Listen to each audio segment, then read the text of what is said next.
কয়েকজন উপদেষ্টা আছেন যারা ছাত্র রাজনীতি, এরা হলে থাকতেন, মেসে থাকতেন, টিউশনি করতেন।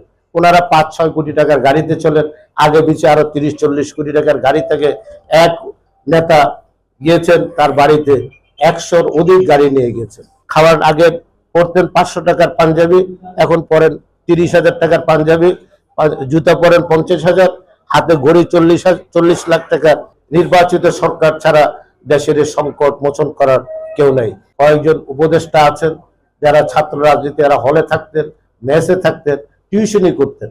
ওনারা 5-6 কোটি টাকার গাড়িতে চলেন, আগে পিছিয়ে আরো 30-40 কোটি টাকার গাড়ি থেকে এক নেতা গিয়েছেন তার বাড়িতে 100-র অধিক গাড়ি নিয়ে গেছেন।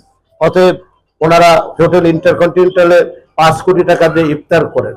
একটা দল করেছেন, সে দলের অনুষ্ঠান দল করতে সেখানে 15-20 কোটি টাকা খরচ করে দলের আত্মপ্রকাশ করেছেন। ওনারা চলাফেরা করেন, খাওয়ার আগে পরতেন 500 টাকার পাঞ্জাবি, এখন পরেন 30,000 টাকার পাঞ্জাবি, জুতা পরেন 50,000, হাতে ঘড়ি 40 লাখ টাকা। ওনারা হঠাৎ করে ওনাদের চেহারাতে যে রসটাই আসলো,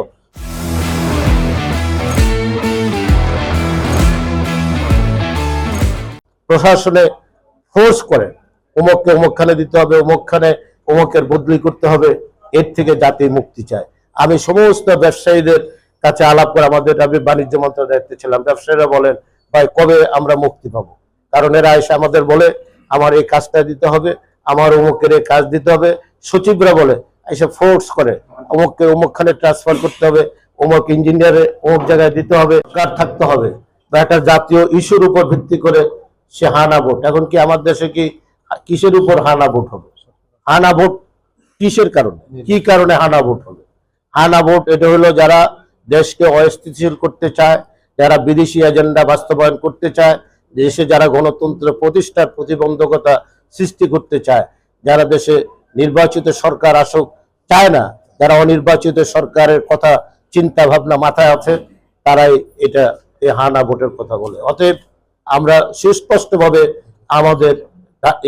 আমাদের জোট, 50টি রাজনৈতিক দলের যে জোট, সেই জোট একটি কথাই বলে, সেটা হলো জাতীয় নির্বাচনের মাধ্যমে সরকার আসবে। জাতীয় সরকার ছাড়া, নির্বাচিত সরকার ছাড়া দেশের সংকট মোচন করার কেউ নাই।